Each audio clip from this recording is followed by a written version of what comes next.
Narrative था media का ये टूटा और अर्नब गोस्वामी के खिलाफ वो तमाम ताकतें एकजुट हुई हैं। और क्योंकि वहां एक ऐसी सरकार है, उसमें कांग्रेस भी है, उसमें एनसीपी भी है और उसमें शिवसेना भी है, तो उनको पूरे हिंदुस्तान में एक ही राज्य है जहां ये गठजोड़ है, जहां ये कॉम्बिनेशन है, तो उन लोगों का एजेंडा है कि उनकी जो दिल्ली की सियासत है वो कमजोर हो रही है। अब अगर सोनिया गांधी का नाम एंटिनो माइनो था, तो अगर उसने कह दिया तो उसमें क्या बुरी बात है भाई?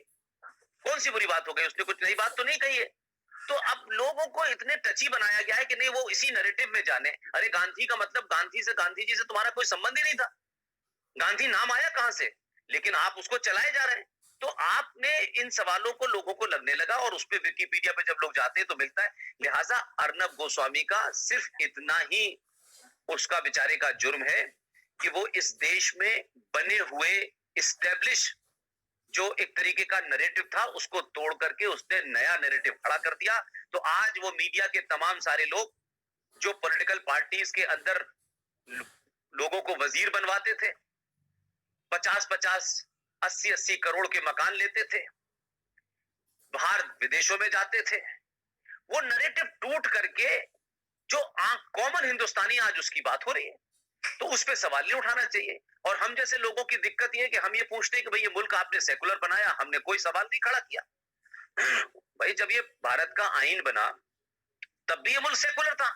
ऐसा तो नहीं था 1950 से लेके 1976 तक इस देश में मुसलमानों को इसलिए मारा गया कि मुल्क में हमारे आईन में सेकुलरिज्म नहीं लिखा था। हमारे मुल्क में सेकुलरिज्म चल रहा था, लोगों को लेकिन 76 में जब आपने इसको लीगली ऑफिशियली जब सेकुलर कर दिया, तो फिर इस देश के अंदर ये अलग से माइनॉरिटी कमीशन क्यों है? मुस्लिम एजुकेशन बोर्ड क्यों है? फिर ये हज कमेटी ऑफ इंडिया को संवैधानिक दर्जा क्यों दिया हुआ है? तो ये सवाल होने लगे कि भाई जब सब बराबर हैं और स्पेशली एक 20 से 25-30 करोड़ की आबादी हो, वो माइनॉरिटी में कैसे हो सकती है? क्या उसका बेसिस है कोई? तो ये सवाल आज इसलिए हो रहे हैं कि आज अवेयरनेस बढ़ी है लोगों में।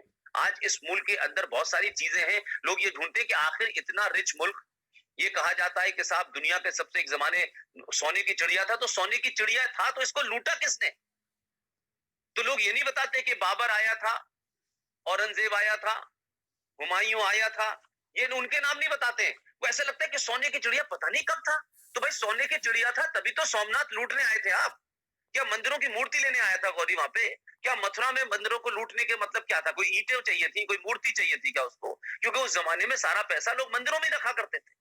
तो सोने की चिड़िया था वो। अब हमारे इतिहासकारों ने ऐसा कर दिया कि वो ये बताते ही नहीं कि भैया असली आदमी कौन है, क्योंकि वहां से नैरेटिव ये चलता है कि भारत के मुसलमानों को कुछ छुओ मत, उन्हें कहो मत। तो अर्नब गोस्वामी पे जो आपका सवाल है उसमें मैं यही कहूंगा कि अभी अभी थोड़ी देर पहले कोर्ट से खबर कि कल उनकी सुनवाई होगी, परसों दोबारा उनकी सुनवाई होगी बॉम्बे हाई कोर्ट में, तब तक वो जुडिशियल कस्टडी में रहेंगे। तो अब बॉम्बे हाई कोर्ट है, आप जानते हैं कि कोर्ट का लोकली बहुत सारा इन्फ्लुएंस भी होता है, जबकि कोई ऐसा मुकदमा उनके ऊपर नहीं है। 2018 में कोई किसी ने केस किया था और उसको फिर वो क्लोजर रिपोर्ट भी लग गई, कोर्ट ने एक्सेप्ट भी कर लिया और कोर्ट ने ये भी सवाल किया कि without the permission of the court आप उस मुकदमे को दोबारा कैसे शुरू कर सकते हैं। लेकिन क्योंकि उस वक्त कहीं ना कहीं कोई उनको मिल नहीं रहा है कुछ, क्योंकि उसका दामन साफ है, तो उसको इतना दागदार कर दो ताकि मीडिया में उसकी क्रेडिबिलिटी कम हो जाए। और जितने अपोनेंट हैं 240 से 45 चैनल है वो उसके खिलाफ है, क्योंकि उन सब की दुकानें बंद हो रही हैं, उनकी टीआरपी नहीं है, लोग उनको देखते नहीं है, उनकी कमाई नहीं है। तो कुल मिलाकर के मुझे लगता है कि अर्नब गोस्वामी इस बदले हुए माहौल में एक नए हिंदुस्तान की जो डेफिनेशन है, जिसको हिंदुस्तान की अवाम और हिंदुस्तान के सियासी लीडर और जो हुकूमत में है वो सब बदलने में लगे हुए हैं, तो लोगों को दिक्कत है। ये उतनी ही दिक्कत है जैसे कांग्रेस को बीजेपी से दिक्कत है, जैसे समाजवादी पार्टी को दिक्कत है, जैसे लालू को दिक्कत है। इसी तरीके से मीडिया में जो सेकुलर की दुकानें थी, जो सिर्फ झूठे सेकुलरिज्म पे बिकती थी, उन लोगों की दिक्कत है। तो उसका वो विक्टिम है। और मुझे उम्मीद है, क्योंकि मेरी उनसे जाती वाफियत है, तो मुझे नहीं लगता कि कोई मसला होगा, लेकिन कुछ दिन के लिए जरूर चलेगा। और बिहार का रिजल्ट जो 10 तारीख को आएगा और परसों लास्ट फेज है, अगर रिजल्ट जैसा कि माना जा रहा है अगर उस अंदाज में आ गया तो महाराष्ट्र की सरकार 15 दिन की मेहमान नहीं रहेगी। ये इसकी बैकग्राउंड है। अरे भाई